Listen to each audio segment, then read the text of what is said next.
Piala Dunia hadir kembali bersama saya Delta Gonzalez.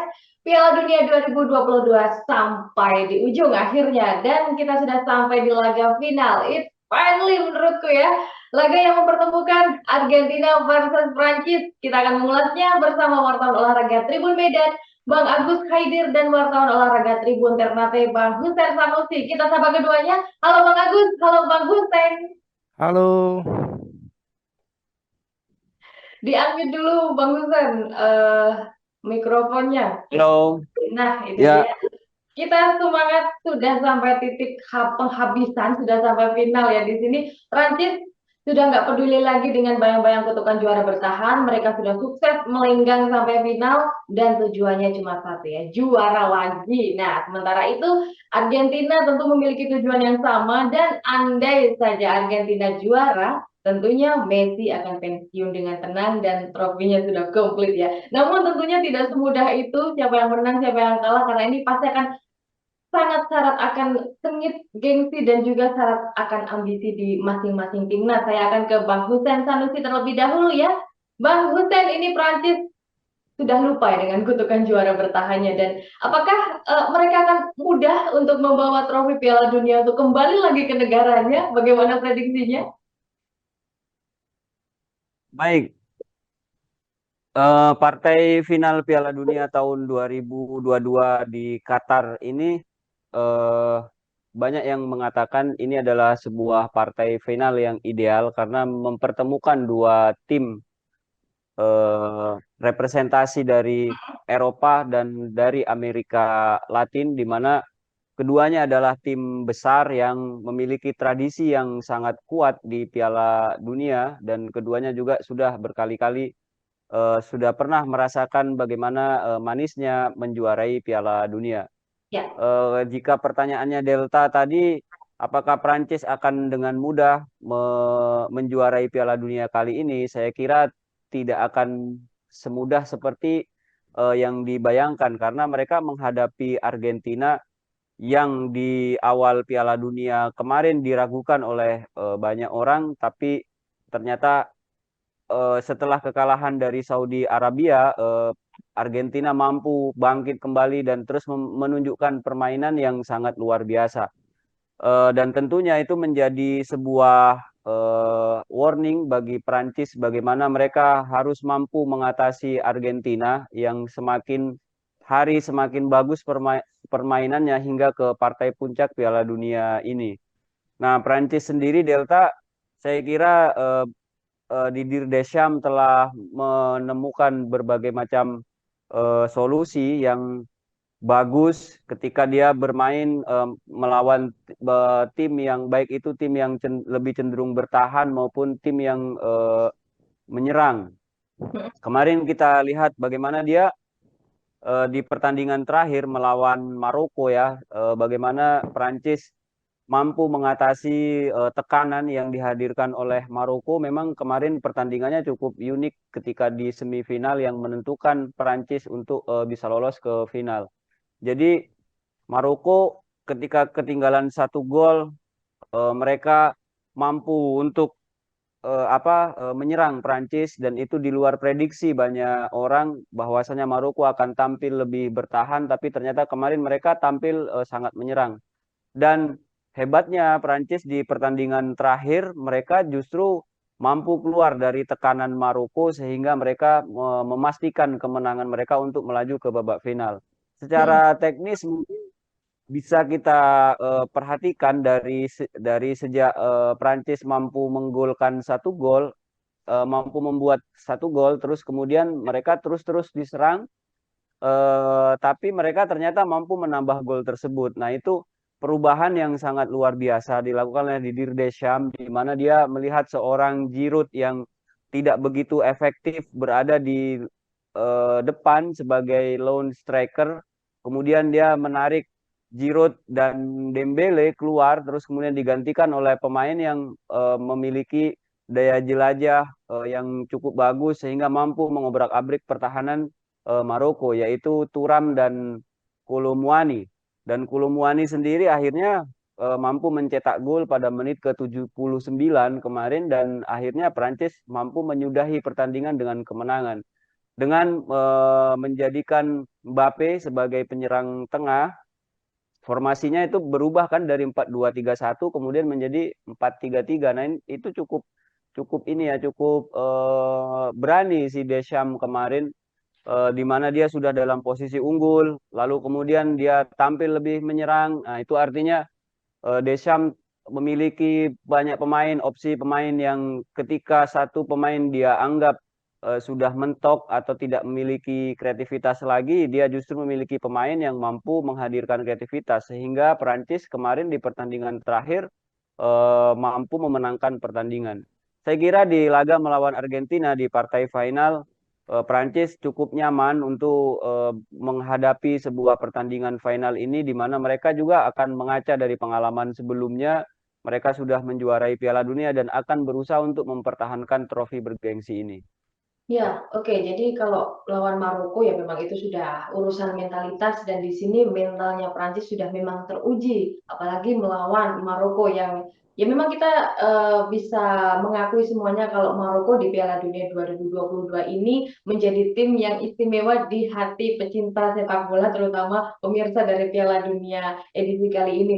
Saya geser ke Bang Agus Saidir. Bang Agus, di sini Argentina dan Prancis sudah kesekian kalinya bertemu ya di edisi Piala Dunia maupun juga beberapa pertandingan di turnamen-turnamen lainnya. Nah, di 5 pertandingan terakhir kita ambil saja 5 terakhir, Prancis hanya bisa menang sekali. Nah, bisakah ini menjadi model Argentina untuk bisa kembali berjaya di edisi ini? Ya, total 12 ya, 12 kali pertemuan. Mm-mm. Argentina menang 6, Prancis menang 3, imbang 3. Tapi memang di 6 pertandingan 5 ya, 5 pertandingan terakhir itu Prancis hanya sekali menang. Ya. Tapi yang menangnya itu di Piala Dunia loh. Di Piala Dunia 2018.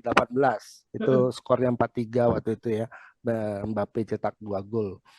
Nah, tadi pertanyaannya apakah Argentina bisa mengulang kembali kemenangan itu ya.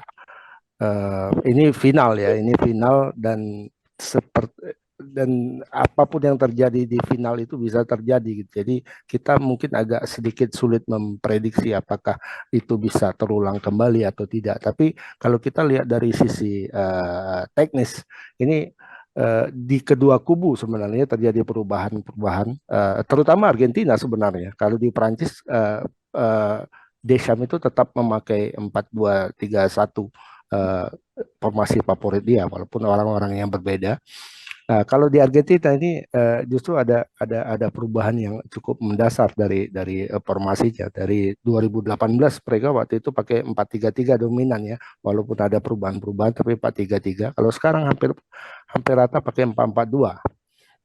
4-4-2 dengan Scaloni itu meletakkan 4 pemain yang sangat bertenaga di lini tengah. Itu ada Paredes, ada De Paul, ada Fernandes, dan ini yang agak mengejutkan nih, McAllister. Ini sepanjang pemain ini di babak kualifikasi ini kayaknya sepertinya tidak terlalu sering diturunkan bermain, tapi di Piala Dunia ini beberapa kali dia diturunkan oleh Scaloni, termasuk kemarin ketika pertandingan terakhir melawan Kroasia. Ini pemain Brighton ya, kalau nggak salah Brighton Albion, dan sebelum Piala Dunia ini caps-nya cuma 10 atau 9 gitu capsnya, tapi sepertinya di Piala Dunia ini mendapatkan kepercayaan yang lebih besar dari Scaloni untuk bermain. Nah, dengan pemain yang 4 pemain yang sangat kuat di lini tengah, nah ini akan terjadi pertarungan yang ketat melawan Prancis di lini tengah, karena Prancis juga mau punya kekuatan yang sama di lini tengah. Ada Tchouaméni, tapi nggak tahu apakah memang betul rumor yang menyebut Tchouaméni mengalami sedikit cedera dan agak diragukan bermain atau tidak, kita belum tahu. Tapi ada kemarin itu yang diturunkan Fofana ya, bukan Rabiot. Ketika melawan Maroko, Fofana yang diturunkan, ini pemain Monaco ya, masih muda juga. Jadi double pivotnya Perancis itu dua-duanya masih berusia muda tuh. Bisa main di Piala Dunia U23 nanti di Indonesia tuh. Ya, masih juga ya, ingin. ya. Betul, Suomen itu 22, Fofana 23. Jadi betul, betul. pemain di Bali nanti. Nah, dengan pemain yang sangat kuat seperti ini ya pasti akan ramai nanti. Jadi tergantung kepada siapa yang lebih jeli lah nanti. Ya, tapi juga sayangnya di kubu Perancis sendiri ada Tchouaméni, ada Coman, Mane, Konate, dan Theo waktu kemarin latihan mereka tidak sempat ikut. Kabar Mm-mm. Fabri dan juga eh Varane dan juga siapa satu lagi itu Ya, Konate ya karena Oman. nggak ikut karena sakit flu. Nah ini bisa terancam ini kalau memang mereka parah sakitnya ya. Oke, masih di Bang Agus. Nah kalau kita ngomongin segi non teknisnya ini ya, kalau ini versus Didier Deschamps. Didier Deschamps sudah 3 kali membawa Prancis masuk final. Sementara kalau ini baru 1 kali dan waktu itu menang Copa America 2021. Nah ini apa ya bisa mempengaruhi mentalitas masing-masing tim nggak sih dengan kondisi ini? eh Iya, karena sudah di apa ya, sudah di final ya, sepertinya tidak ada lagi eh, apa ya, kalau kita bilang minder atau sebagainya ya nggak ada lagi, orang udah sama-sama masuk final kok. Jadi eh, dan artinya sudah masuk final, sudah melewati pertandingan-pertandingan sebelumnya dan kedua-duanya ini masuk final dengan cara yang menurut saya meyakinkan. Termasuk Argentina, walau dia kalah sama Arab Saudi di pertandingan pertama, tapi kekalahan itu menurut saya nggak bukan karena Argentina buruk, tapi karena Argentina sial aja di pertandingan di pertandingan pertama. Arab Saudi apa ya, menerapkan satu strategi yang sangat berani, sangat riskan, tapi berhasil. Mereka melakukan apa, membangun line defense yang sangat tinggi untuk menjebak pemain-pemain Argentina masuk ke dalam perangkat offside dan itu berhasil gitu. Walaupun mereka sebenarnya kalau nggak ada VAR ya, kalau kalau nggak ada VAR ini kan kalah 5-0 ya. Betul, betul. Di babak pertama aja udah 5-0 karena empat gol Argentina itu dianulir. Jadi artinya secara keseluruhan itu dengan mengesampingkan VAR, Argentina sebenarnya bermain lumayan di pertandingan pertama. Jadi dari pertandingan penyisian sampai sampai semifinal dan sampai final ini Argentina sebenarnya meyakinkan gitu. Dua-duanya meyakinkan. Jadi nggak ada lagi sih kalau udah partai final ya ini kalau mau diledakan ya ledakan sekalian di sini.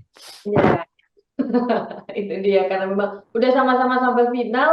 Argentina meskipun juga sempat tumbang di awal laga di fase grup, tapi juga mereka benar-benar membuktikan kalau layak sampai final. Nah, sementara itu Bang Hussein, Prancis memang sudah sangat digaya, sudah sangat berjaya dari awal fase grup yang menang besar 4-1 waktu itu ya lawan Australia, saya ingat. Nah, kemarin jelang laga final ini ada sebuah kabar yang cukup menghebohkan, cukup membuat wow, ternyata seperti ini ya. Yang itu Karim Benzema katanya sudah mendapatkan lampu hijau dari klubnya Real Madrid untuk bisa join di laga final lawan Argentina di final Piala Dunia 2022 ini. Nah, prediksi dari Bang Hussein benar gak sih atau peluangnya besar gak sih untuk Benzema ini gabung ke final? Ya, memang benar ya pernyataan dari eh, kubu Real Madrid bahwasanya mereka sudah mengizinkan Karim Benzema untuk bergabung dengan timnas Prancis. Tapi permasalahannya kan bukan bukan soal diizinkan atau tidak dari klub. Karim Benzema ini kita sama-sama tahu dia memiliki hubungan yang kurang baik dengan Deschamps, di mana eh, akibat dari hubungan yang kurang baik tersebut eh, ada beberapa masalah-masalah yang tidak tidak apa namanya tidak tidak membuat atau beberapa masalah yang menyebabkan Karim Benzema tampaknya akan ditinggalkan di final Piala Dunia ini. Nah, kita membaca beberapa komentar-komentar baik dari Karim Benzema maupun dari Didier Deschamps sehari 2 hari menjelang partai final ini di mana masih belum ada tanda-tanda akan akur dua sosok ini. Di mana kemarin ketika konferensi pers menjelang laga final, Deschamps mengatakan ketika ditanya oleh wartawan, apakah Anda akan memasang Karim Benzema di partai final nanti? Deschamps jawabannya sangat ketus sekali ya. Dia bilang bahwasanya dia membalik pertanyaan tersebut.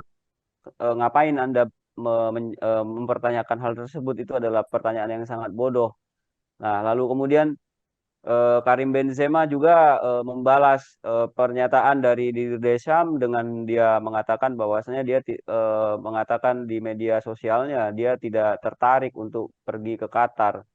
Nah, ini sebuah apa ya, sebuah sinyal di mana keduanya memang masih belum akur dan sebenarnya ya sangat disayangkan kenapa seorang Karim Benzema yang dia sudah mencetak 37 gol buat timnas sepanjang karirnya bersama timnas Prancis dari 97 caps internasional bersama timnas Prancis, dan di partai final ini justru dia akan ditinggalkan mungkin oleh timnas Prancis. Ya. Dan sebenarnya kalau dilihat dari sisi teknisnya, Deschamps mungkin sudah menghitung ya, ada atau tidak adanya Karim Benzema, Prancis akan tetap show must go on. Mungkin dia mengatakan seperti itu. Namun bagi penikmat sepak bola tentunya sangat disayangkan ya. Ini ada Bang Haidir yang fansnya Real Madrid. Sayang sekali. Iya. Karim Benzema. Saya ketika mengulas tentang Prancis, saya bilang pada saat itu Delta bahwasanya sepertinya Prancis ini kurang sempurna tanpa seorang Karim Benzema, karena bagaimanapun juga ada perbedaan yang sangat mendasar antara Giroud dengan Karim Benzema, di mana Karim Benzema permainannya dia lebih bagus, lebih indah, dia holding ball-nya lebih bagus dibandingkan seorang Giroud yang selalu eh, menjadi pemain yang selalu harus ditopang oleh pemain yang ada di belakangnya. Nah, Karim Benzema ini kan pemain yang mandiri ya, dia mampu mencetak gol dengan caranya dia. Ya pemain terbaik dunia lah, nggak usah diragukan lagi. Artinya sebenarnya kalau ada yang tidak sempurna dari Prancis itu adalah ketiadaan Karim Benzema dalam skuadnya mereka, dan itu disayangkan sekali. Maksudnya di partai final kita menginginkan sebuah atraksi-atraksi dari pemain-pemain terbaik. Di kubu Argentina sudah ada Lionel Messi, dan tentunya kalau seandainya di Prancis ada seorang Karim Benzema, partai final ini akan menjadi sebuah pertandingan yang sangat luar biasa. Menjadi final Begitu idaman Delta. ya, pertandingan yang benar-benar idaman antara Messi berjumpa dengan Karim Benzema. Tapi eh, hubungan Deschamps dan juga Benzema buruk, akhirnya Benzema tidak bergairah kembali untuk bisa balik lagi ke laga final. Di lini depan Prancis juga masih ada Giroud yang sekarang dia sangat membuktikan ketajamannya dengan mengoleksi 4 gol. Ada juga Griezmann yang sudah membuat 3 assist di sini, dan juga Mbappe yang sekarang menjadi top skor dengan 5 gol tanpa adanya penalti gol yang dicetak oleh Mbappe. Nah, ini kan Deschamps benar-benar membuktikan kalau kita tanpa Benzema pun juga sudah oke. Seperti itu tanggapannya Bang Hussein. Ya, memang benar ya, kalau dari sisi itu benar sekali ya. Cuma kan kadang kita sepak bola ini kan bukan hanya soal kemenangan, bukan hanya soal gol, tapi bagi penikmat sepak bola itu pasti mereka ingin melihat seniman-seniman di tengah lapangan ya. Ya, Apalagi ini Prancis kan, Prancis ini kan banyak seniman-seniman apa pelukis-pelukis gitu. Tentunya kita menginginkan sebuah pertandingan yang betul-betul dengan kualitas bagus, dengan seni yang tinggi. Di situ kita bisa melihat bagaimana atraksi-atraksi dari personal-personal pemain. Nah, kalau dibandingkan antara Giroud dan Benzema, tentu fans Prancis lebih menginginkan siapa namanya, lebih menginginkan Benzema ya daripada seorang Giroud gitu kan. Karena ya beda, beda ini pemain berstatus pemain terbaik dunia loh, peraih peraih Ballon d'Or gitu, Balafior, terus ya. kemudian nggak nggak ikut di Piala Dunia, apalagi timnya masuk ke final. Memang Prancis masih punya Mbappe ya, Mbappe ini memang sangat luar biasa, di mana dia skillnya dia itu bagus. Apa namanya ini komplit lah. Mungkin kalau bisa dikatakan Mbappe ini menggenapi skill yang dimiliki oleh Neymar sekaligus skill yang dimiliki oleh seorang Lionel Messi. Ini Ya terhiburnya mungkin ketiadaan seorang Karim Benzema itu masih bisa ditutupin dengan kehadiran Mbappe ya. Tapi kalau andaikan Karim Benzema ada di sini, wah ini akan sangat luar biasa sekali. Kita Nah, akan menyaksikan sebuah bukan hanya pertandingan sepak bola yang di mana di situ hasil akhir akan kita perhatikan, tapi kita akan melihat bagaimana sebuah atraksi permainan yang dimainkan oleh seniman-seniman sepak bola yang betul-betul dia akan menghadirkan atraksi-atraksi terbaiknya di atas lapangan. ya oke. Apalagi kalau Benzema ikut duel lawan Argentina akan menjadi duel Ballon d'Or ya antara Messi dan juga antara Benzema. Bet- Oke, Benar. Bang Agus tadi disinggung sama Bang Hussein kalau Mbappe ini skillnya bisa menggenapi skill Messi. Padahal Messi juga sudah memang luar biasa di timnas Argentina. Kemarin kemarin saja si siapa itu legendanya Belanda, Van der Vaart bilang kalau Argentina yang hebat itu cuma Messi, yang lainnya enggak. Nah, besok ini nanti akan bertemu dengan Prancis ini. Bagaimana apa yang seharusnya dilakukan oleh timnas Prancis agar bisa menahan laju Messi? Karena memang sudah sangat luar biasa Messi, 5 gol yang menjadi top skor sekarang. Kalau Mbappe itu tambah satu lagi tuh, tambah Ronaldo juga di situ dia. Jangan membela Ronaldo bisa-bisan kan ya? Jadi Neymar, Messi dan Ronaldo itu tiga gabungan itu menyatu pada dirinya Mbappe sekarang. Jadi dia kuat dalam sangat cepat, kuat dalam bertarung di kotak penalti, juga punya punya skill-skill individu untuk melewati lawannya. Jadi memang agak susah kalau dalam uh, uh, performance-nya Mbappe itu agak susah untuk dijaga. Apalagi Argentina sebenarnya tidak punya seorang palang pintu yang betul-betul apa ya, kalau dibilang betul-betul punya fisik yang sangat kuat gitu loh. Beda misalnya dengan Belanda ya, punya Van Dijk ya kan. Atau di kubu Prancis sendiri ada Varane ya, walaupun secara fisik itu tidak terlalu kuat, tapi dia punya punya punya skill untuk menahan laju pemain-pemain cepat seperti itu. Ya, aku sedikit menyambung Bang Ucen tadi soal Benzema ya. Ya, kalau dibandingkan Giroud ya memang ada joke juga yang terkenal itu menyebut bahwa Benzema itu mobil Formula One, Giroud itu go-kar katanya. Bukan ya. Go-kar. Tapi go-kar pun dia punya apa ya? Punya semacam laki yang luar biasa Giroud ini. Jadi gol-golnya kadang-kadang orang tidak menyangka itu akan gol gitu. Seperti dia tendangan kalah jengking ya ketika masih memperkuat Arsenal itu kan nggak nyangka akan terjadi gol. Mungkin dia sendiri nggak nyangka itu gol tuh Giroudnya. Nah, tapi setidaknya sampai sejauh ini dia mencetak 4 gol dan itu akan menjadi warning juga bagi kubu Argentina bahwa di kubu Prancis itu ada 2 orang pemain yang sudah mencetak total 9 gol sekarang. Ada Mbappe, kemudian ada Giroud, dan masih ada Griezmann yang sejauh ini assist-nya 3 atau 4 gitu. Kemudian Dembele juga ada yang sangat kencang.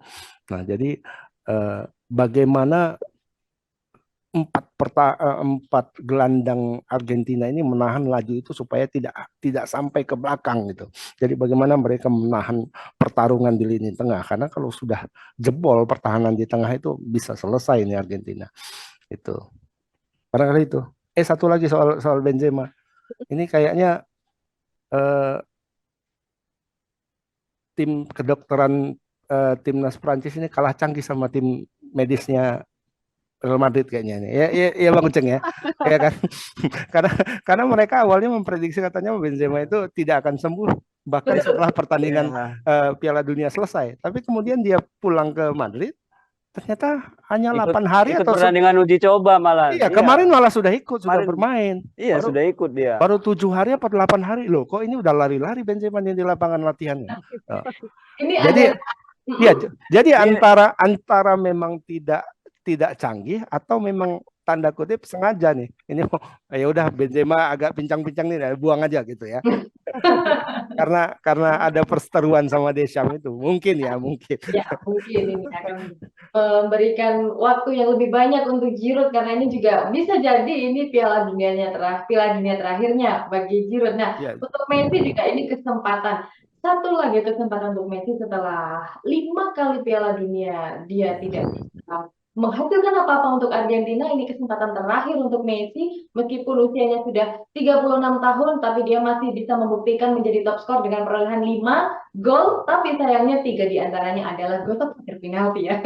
Berbeda dengan Mbappe yang benar-benar murni gol. Nah, Bang Agus, kita tiriskan sebentar Lionel Messi yang memang sudah sangat senior di sini. Nah, saya akan nanya pendapatnya seputar ada Enzo, ada juga Alvarez yang bisa berpotensi menjadi pemain pembeda di sini. Terlebih juga di laga final ini, Acuna, Montiel, dan juga Di Maria comeback lagi dari akumulasi kartu dan juga cedera. Gimana pendapatnya, Bang Agus?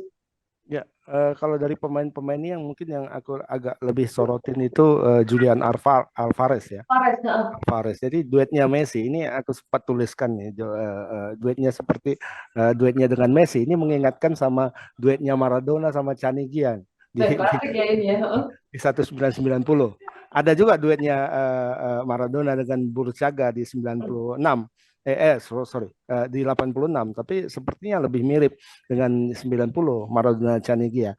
Kenapa? Karena awalnya baik Canigia maupun Alvarez ini bukan pemain utama, bukan pemain pilihan utama dari pelatih. Nah, Scaloni ini sejak awal ini memilih Lautaro Martinez yang pemain Inter Milan ya. Ya. Bahkan sejak babak kualifikasi itu dia memilih Martinez. Martinez itu main dari 17 kali 17 pertandingan kualifikasi, dia main itu 14 atau 15 kali dan nyetak 7 gol. Sementara Alvarez itu hanya dikasih main menjadi starting line up itu di pertandingan terakhir, pertandingan ke-17 dan dia mencetak gol di situ. Ketika main di putaran final di Piala Dunia di Qatar, itu pertandingan pertama dan pertandingan kedua itu posisinya sama, tetap dia sebagai cadangan dan Martinez itu gagal mencetak gol. Dari pertandingan ketiga dia masuk dan akhirnya mencetak gol. Terus sampai sekarang sepertinya dapat satu kekuatan tersendiri Alvarez ini di Piala Dunia. Nggak tahu apa angin apa yang datang sama dia, tapi tiba-tiba kalau kita bilang istilahnya tiba-tiba jadi sakti. Iya. Apapun yang dilakukannya berbuah gol gitu loh. Bertuah. Iya. Ya, sekarang dia sudah 4 gol juga sama-sama Giroud ya. Jadi kemungkinan di Piala Dunia ini ada 4 pemain yang bisa menjadi top skor. Itu Messi, Mbappe, Giroud dan Alvarez. Aku kira itu. Oke, jadi perolehan dari Alvarez sendiri juga cukup mengesankan 4 gol dan 1 assist di sini. Messi sukses bisa membimbing juniornya. Ya. Di masa depan sepak bola Argentina sangat cerah karena pemain-pemain junior yang bisa jadi sukses menjadi suksesornya lah besok ya. Ya, ini pemain yang bahkan sangat mengidolakan Messi. Jadi beredar foto-foto dia waktu itu dengan beberapa kawannya itu memburu Messi kemanapun pergi dan hanya untuk minta foto bersama gitu. Jadi hanya beberapa tahun kemudian dia justru bisa bermain bersama Messi. Mungkin separuh lebih dari isi timnas Argentina sekarang mengidolakan Messi itu. Mungkin kalau kita pergi ke kamarnya semuanya punya kostum Messi di rumah di lemarinya. Ini hal yang sama dengan Mbappe ya Bang Husen, bagaimana dia mengidolakan Cristiano Ronaldo, bahkan ketika dunia mencemooh Cristiano Ronaldo, hadapi dulu aku akan membelanya mati-matian ya. Nggak boleh ada yang mencemooh Cristiano Ronaldo. Nah, Bang Husen, kalau tadi lini depan Argentina yang sangat mematikan, ada Messi yang belum bisa ditahan lajunya di situ, belum juga sudah ada Alvarez yang memang menjadi rising star dari Argentina. Nah, seperti apa ini lini pertahanan Prancis yang akan berhadapan dengan pemain-pemain depan Argentina yang gacor?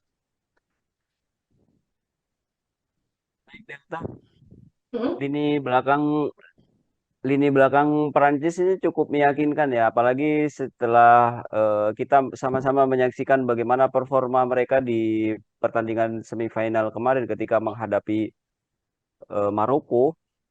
Itu kan mereka digempur habis-habisan itu. Ini Mm-mm. artinya eh, Theo Hernandez, Konate, Varane dan Konde itu mereka kombinasi pertahanan yang cukup solid. Apalagi kita di lini belakang itu ada Varane gitu yang kemarin dari babak awal penyisian grup sampai partai final ini dia sangat solid sekali mengorganisir teman-temannya dan terutama di sisi sayap ya Hernandez itu badannya kan kekar sekali.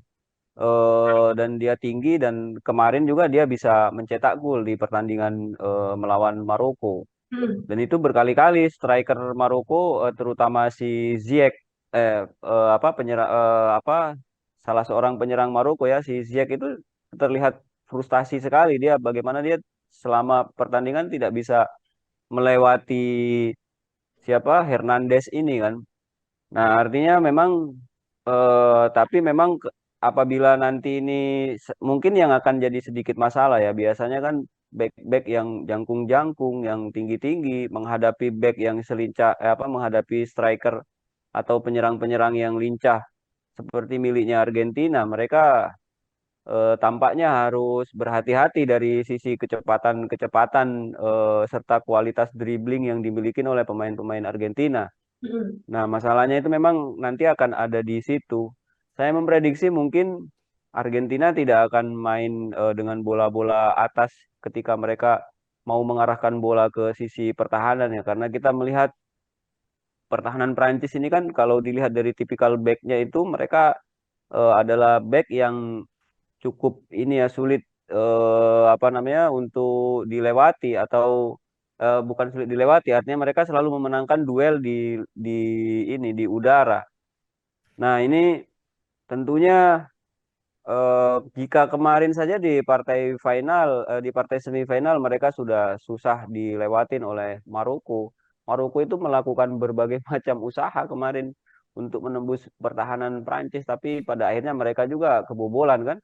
Ya, Nah, ini saya kira nanti akan menarik. Nah, cuma saya berharap nanti tidak akan pertandingan ini tidak akan menyajikan sebuah pertandingan yang tontonan di mana kedua tim akan memperagakan sebuah teknik bertahan yang bagus sehingga pada ujungnya nanti akan ditentukan oleh penalti gitu kan. Itu enggak asik sekali ya. Artinya kita berharap nanti gol yang dihasilkan itu betul-betul dari open play dan para pelatih saya kira sudah memiliki plan game yang sangat luar yang ya sudah mereka perhitungkan bagaimana ketika mereka menghadapi sebuah serangan atau bertahan entah itu serangan balik bahkan bagaimana ketika mereka harus menghadapi penalti tapi kita mungkin berharap jangan penalti lah kurang asik gitu kan ya, kurang asik kok dramanya. kelihatan ya. Iya. Ya, ini saya sebenarnya mengharapkan gimana Piala Dunia ini kan di babak-babak akhir kan dari perempat final, semifinal itu selalu terjadi kejutan-kejutan menegangkan hingga menit-menit akhir. Itu kalau bisa terjadi di partai final sangat seru tentunya. Ya, ngomong-ngomong kalau Prancis berhasil menjuarai Piala Dunia, Varane akan menjadi manusia pertama yang memiliki 2 trofi Piala Dunia dan 4 trofi Liga Champions yang dia dapatkan saat membela Real Madrid. Ini Messi aja nggak bisa ini ya, Prancis dan Ronaldo ini ya. Oke, masih di Bang Hussein, kita sudah memasuki prediksi ya. Prediksi skor yang mana dari kedua kubu sama-sama meletakkan 12 gol dan juga kalau tidak salah sama-sama pula 5 kebobolan. Nah, akan seperti apa nih prediksi skor kalau mereka bertemu di final? Andai saja tadi tebakan dari Bang Hussein nggak ada adu penalti. Ya, sebelum menjawab berapa prediksi saya ya, saya Ya. sebenarnya ini kagum ya dengan seorang Varane. Ini Mm-mm. mantan pemain Real Madrid ini Bang Agus. Betul. Tapi sayang sayang dia ini ya Sayang istilahnya itu sayang pindah ke MU gitu ya. Sangat disayangkan ya. bukan sayang pindah ke MU Bang Agus. Maksudnya sayang popularitasnya itu tidak tidak seperti sepopuler ini sepopuler seperti Lionel Messi atau Ronaldo. Padahal kalau dilihat dari segi prestasinya udah luar biasa lah. Ya. Dia juara gitu kan. Mungkin dia kembali ke ingin ke MU itu ingin menaklukkan Inggris kali ya. Cuma Salah tempat. ya apapun apapun apapun itu pemain ini luar biasa ya. Trofi-trofi besar dia Ya. sudah pernah hasilkan gitu kan. Nah, Ya. kembali ke prediksi tadi, Delta, ini partai final di mana kita cukup susah untuk memprediksi. Karena final ini pastikan tim yang sudah sama-sama ideal dan kekuatannya juga tidak jomplang, artinya tidak sama dengan Piala Dunia edisi sebelumnya, di mana kekuatannya cukup jomplang, tapi ini sudah sama-sama kuat. Tapi kan bagaimanapun juga sekuat-kuatnya tim dan apakah dia menghadapi tim kuat atau tim lemah, pada akhirnya kan harus ada pemenang dan siapa yang kalah gitu. Kalau saya ditanya prediksi saya mungkin 2-1 ya buat Prancis. 2-1 Delta. buat Prancis dan Prancis bisa memulangkan trofi Piala Dunia lagi ke negaranya ya, Bang Hussein ya. Benar. Ya, Messi siap-siap untuk menangis. Nah, Bang Agus ngomong-ngomong soal Varane di sini mungkin dia main dengan Real Madrid sudah sangat gampang mendapatkan trofi. Jadi dia nyari klub yang lebih sedikit menantang ya untuk bisa mendapatkan trofi bersama Manchester United yang masuk zona Eropa saja masih sangat memerlukan kerja keras. Oke, lantas di Argentina seperti apa ini besok prediksi maupun pencapaian di laga final ini, Bang Agus? Ya, aku ada ini sebenarnya ya, ada hitung-hitungan teknis dan ada keinginan ya. Ya. Aku sebenarnya kalau Argentina juara itu aku senang sebenarnya. Senang, justru senang. Apa yang membuat senang? Nah, setidaknya apa yang menjadi perdebatan dalam 15 tahun terakhir ini selesai. Gitu. Ya kan?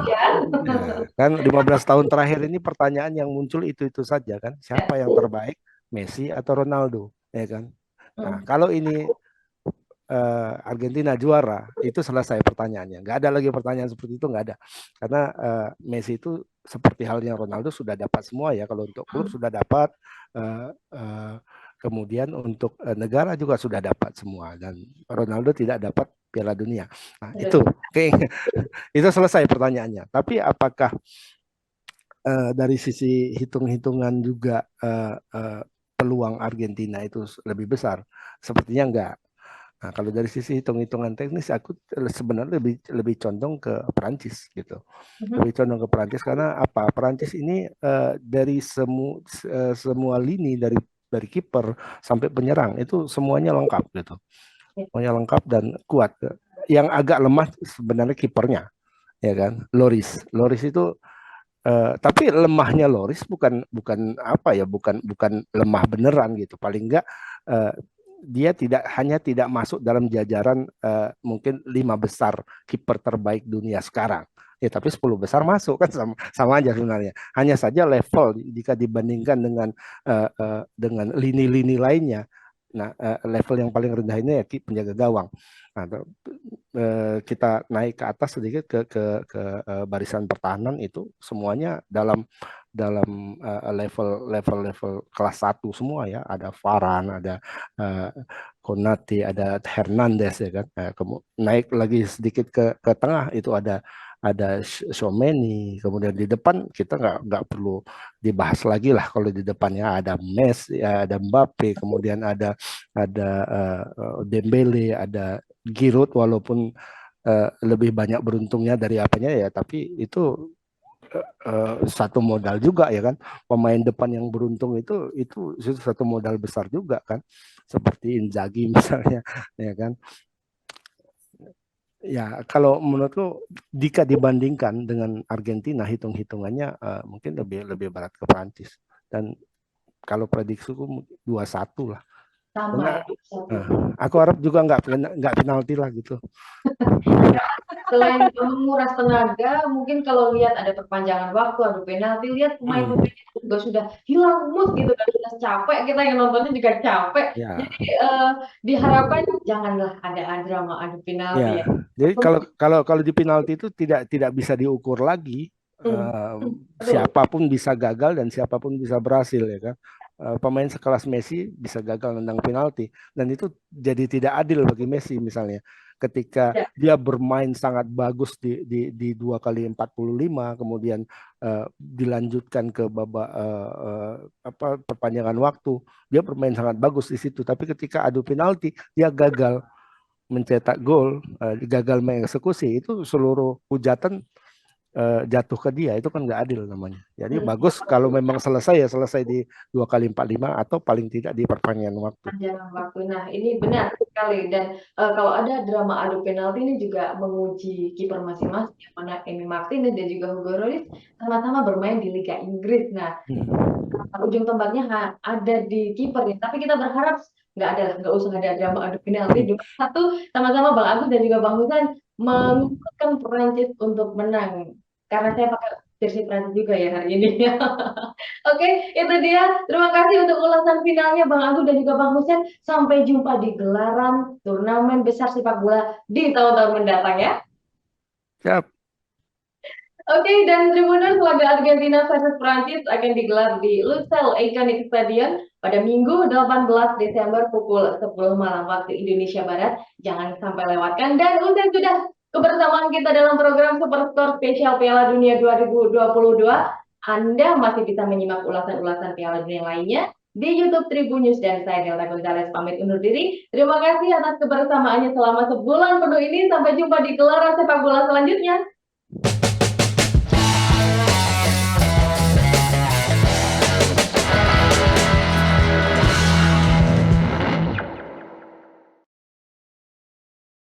Terima kasih sudah nonton. Jangan lupa like, subscribe, dan share ya.